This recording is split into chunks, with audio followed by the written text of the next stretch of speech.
O Senhor esteja convosco, Ele está no meio de nós. Proclamação do Evangelho de Jesus Cristo, segundo Lucas. Glória a vós, Senhor. Um dia Jesus estava ensinando. À sua volta estavam sentados fariseus e doutores da lei, vindos de todas as aldeias da Galileia, da Judéia e de Jerusalém. E a virtude do Senhor o levava a curar. Uns homens traziam um paralítico no leito e procuravam fazê-lo entrar para apresentá-lo.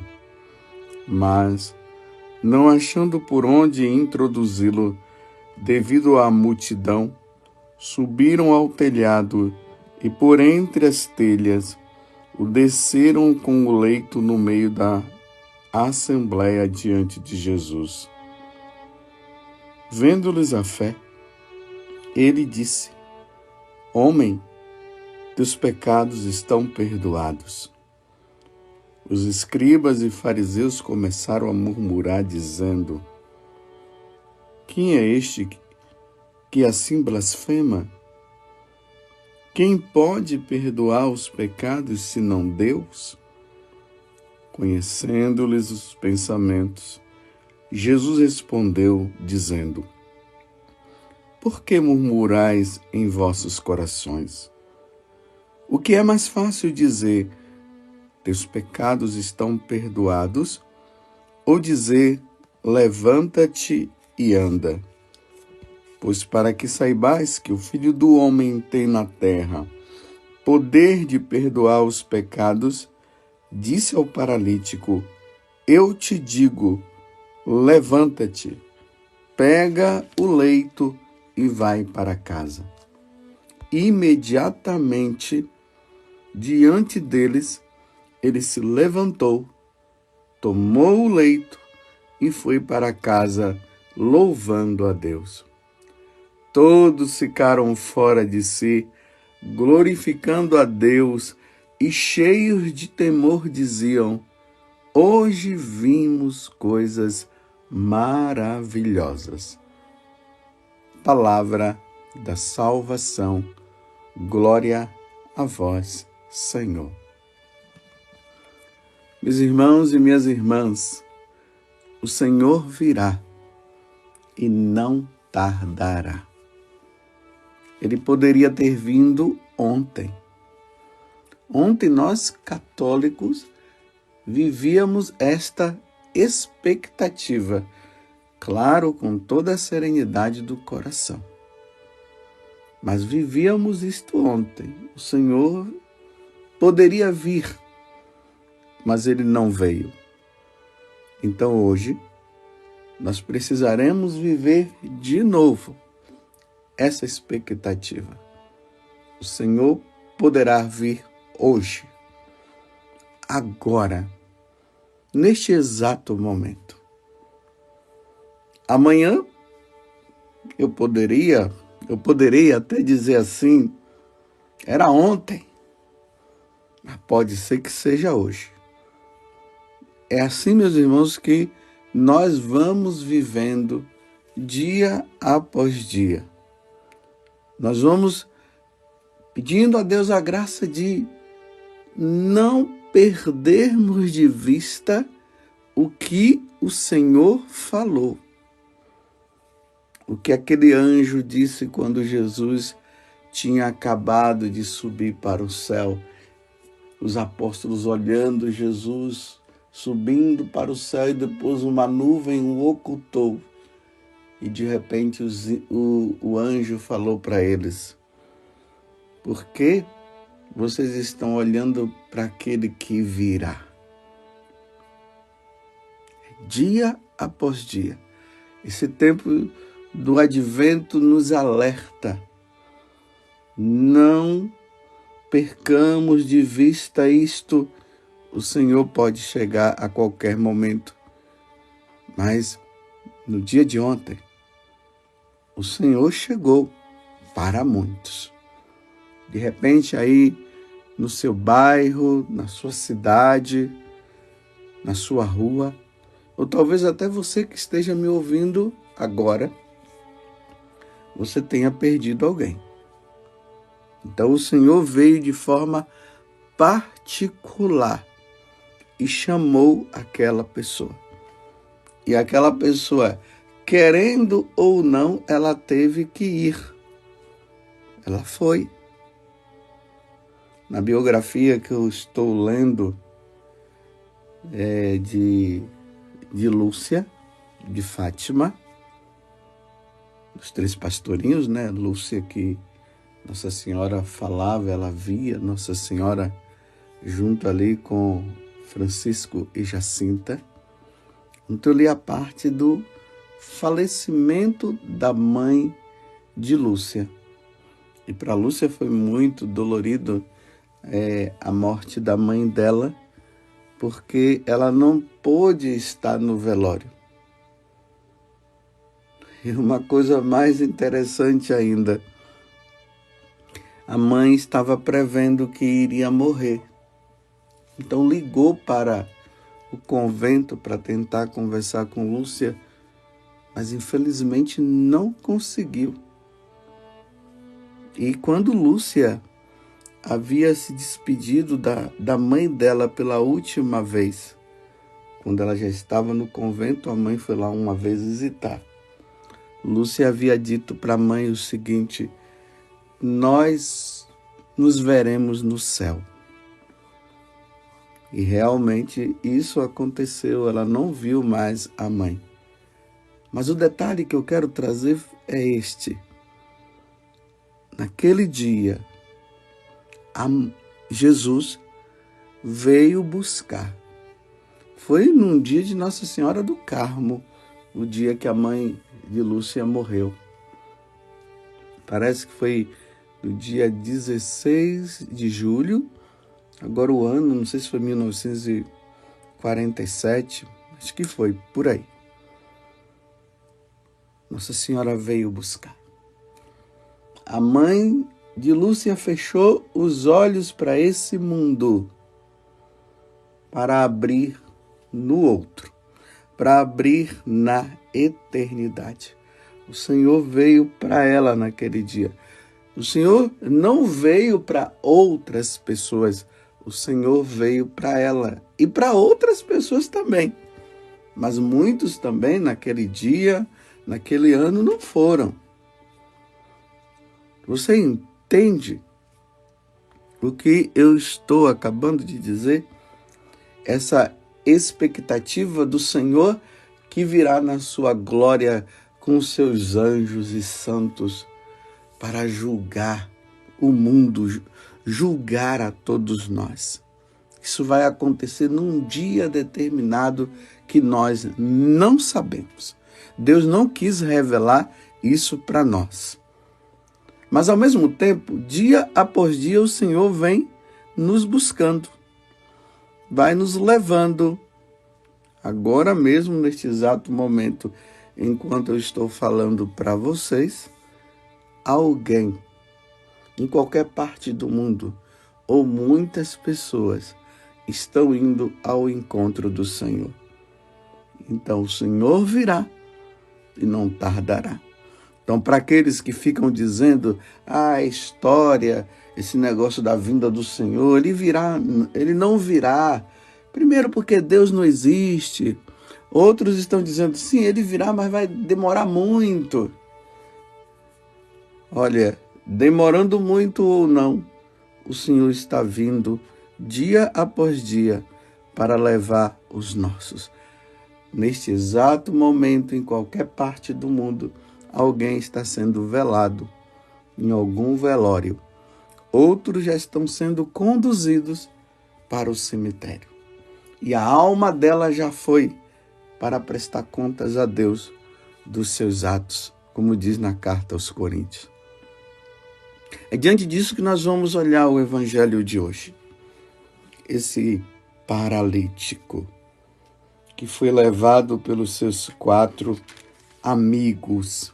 A fama de Jesus estava cada vez mais crescendo em toda a Galileia, em toda a Judéia, em Jerusalém e até fora, entre os pagãos. A fama de Jesus estava crescendo.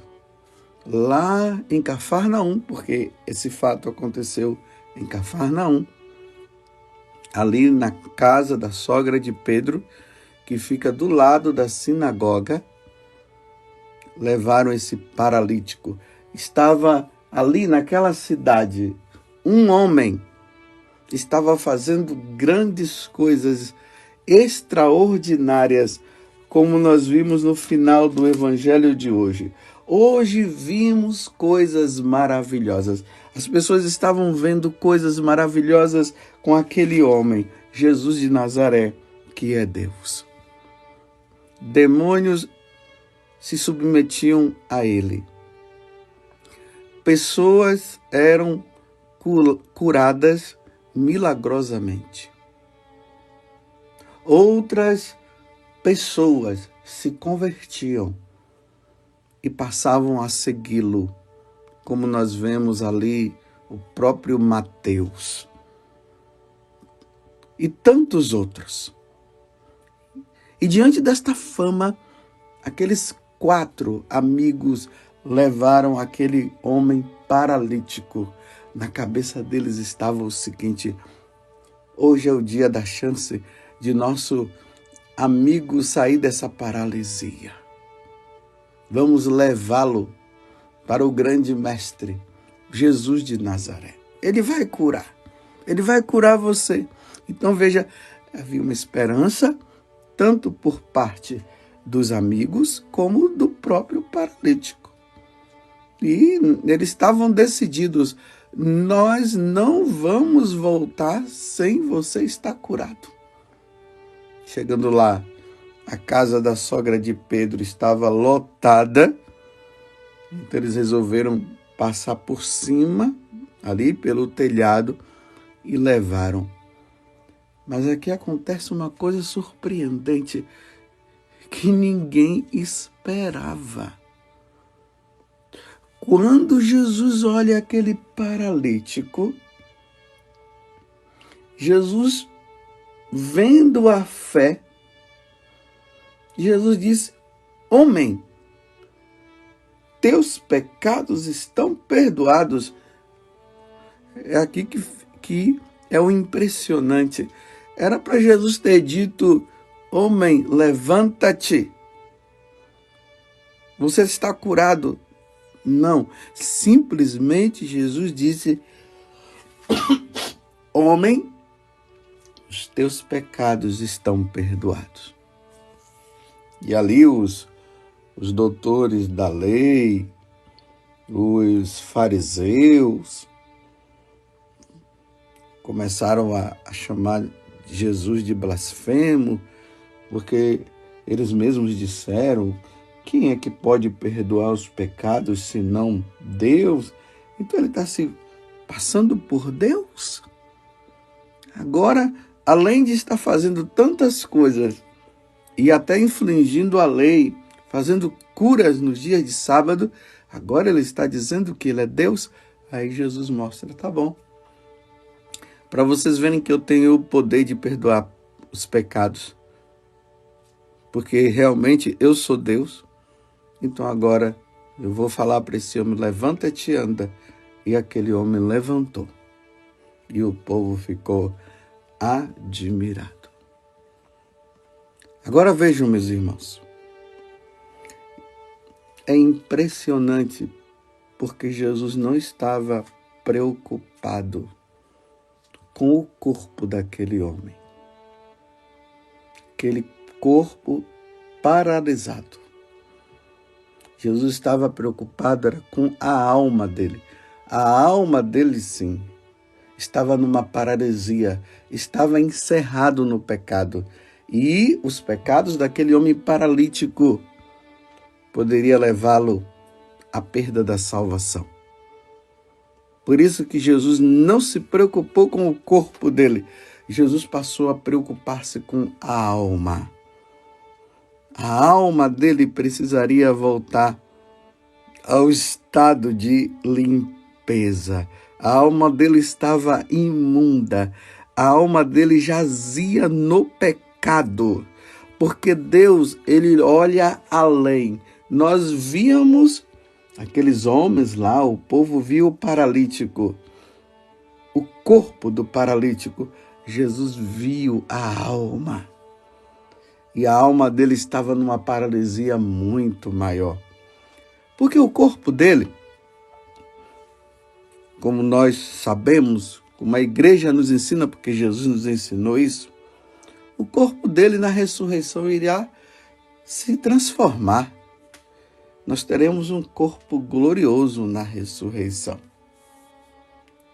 Mas esse corpo, ele terá que se unir à alma, porque é a nossa alma que vai primeiro diante de Deus. E se a nossa alma vai diante de Deus primeiro, é claro que nós temos que nos preocupar com a nossa alma. E a nossa alma não pode estar suja no pecado. Então o corpo que será transformado vai ter que se unir com a alma, mas ele terá que se unir com a alma que está salva, com a alma que depois de ter passado pelo julgamento, ela teria que estar no céu. No purgatório, porque depois, passa por aquela purificação que ainda não permite entrar no céu totalmente. Mas depois de estar no céu, esse corpo precisará se unir com a alma salva, não com a alma perdida, não com a alma condenada. Porque logo depois que a alma sai do corpo e o corpo fica morto e a alma não morre, a alma vai prestar contas diante de Deus dos seus atos praticados no corpo aqui neste mundo.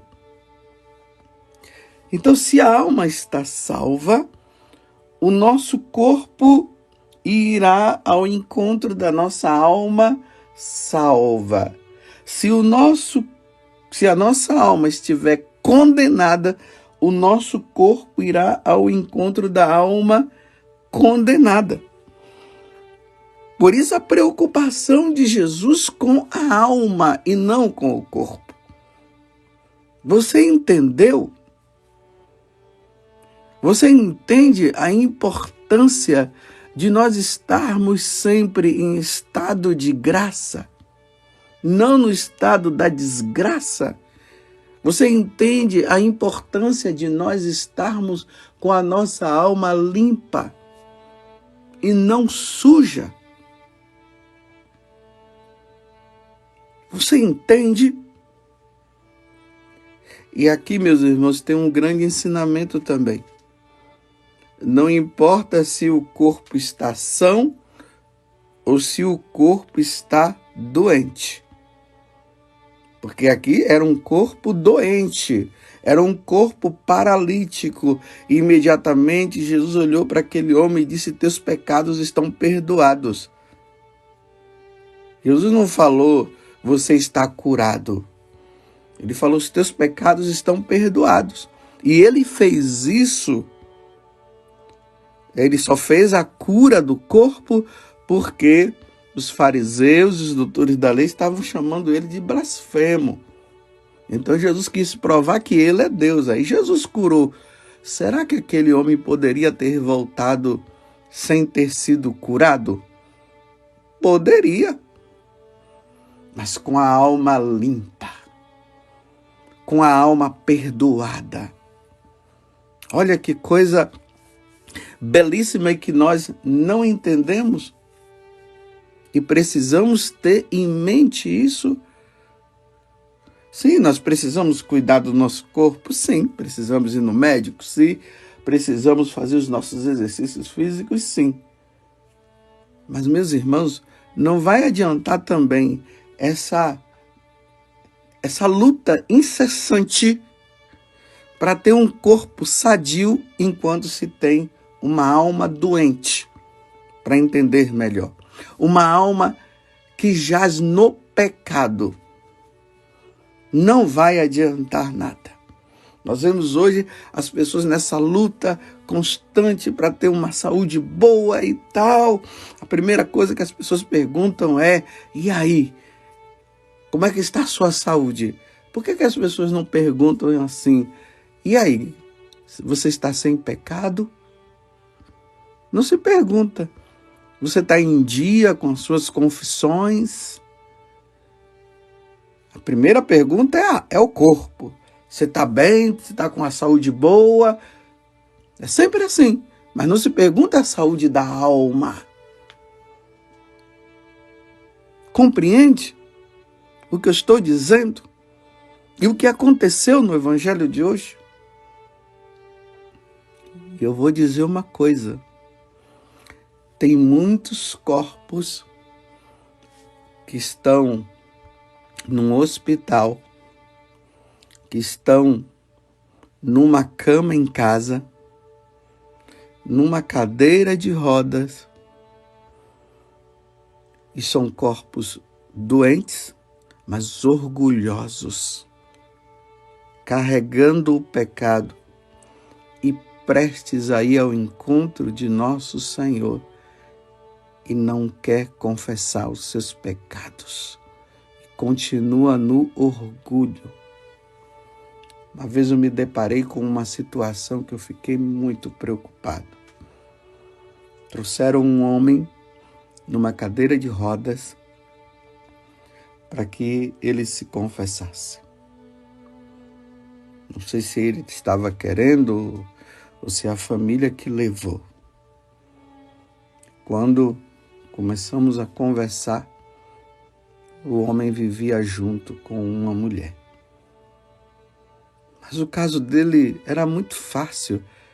Era só ele ir na paróquia e falar para o sacerdote, para o pároco: Padre, eu vivo com uma mulher, mas não casei ainda na igreja.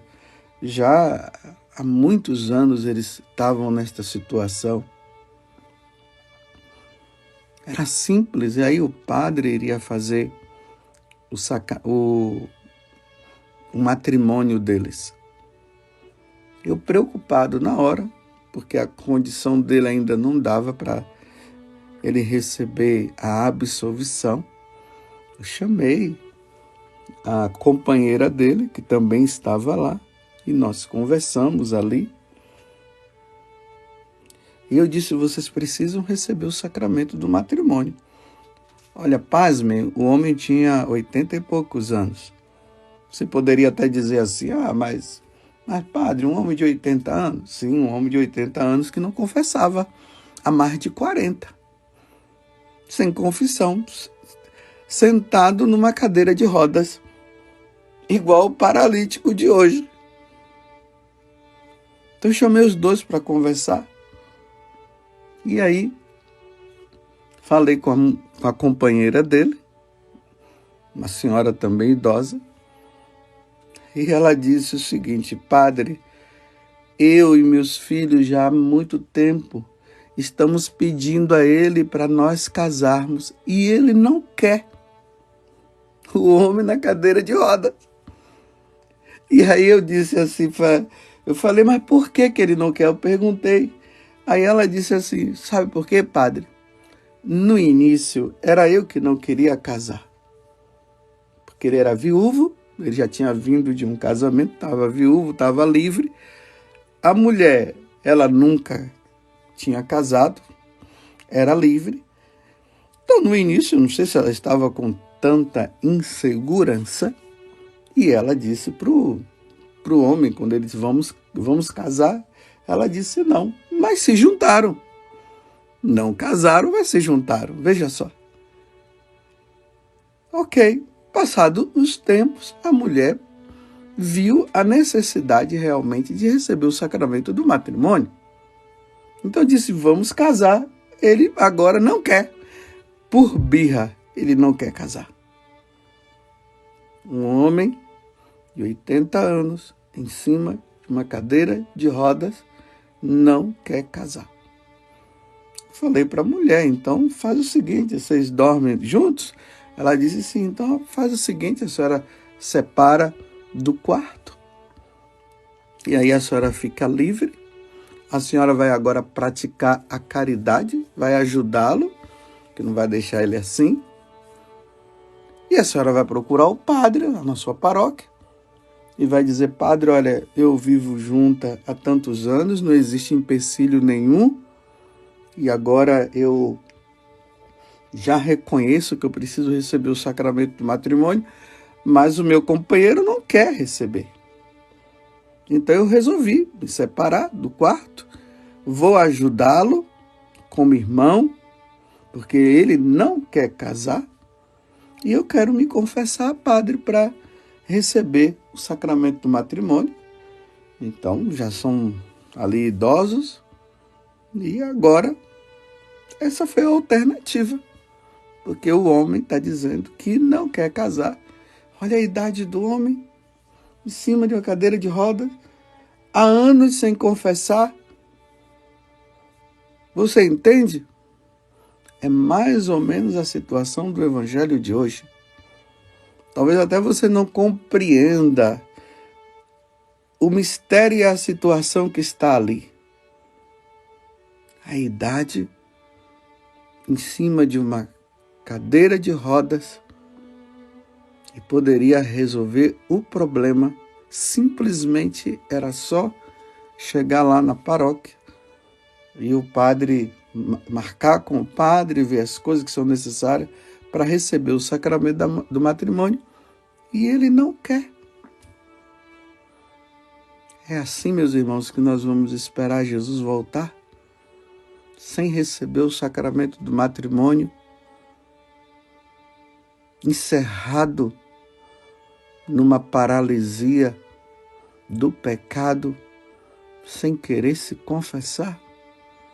E o Senhor não tardará?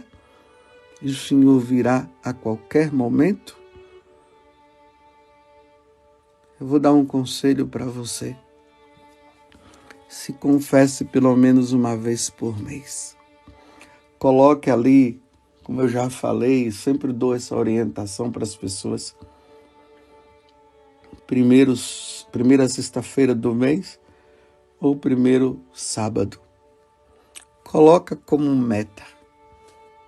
Aí você vai confessar-se 12 vezes no ano.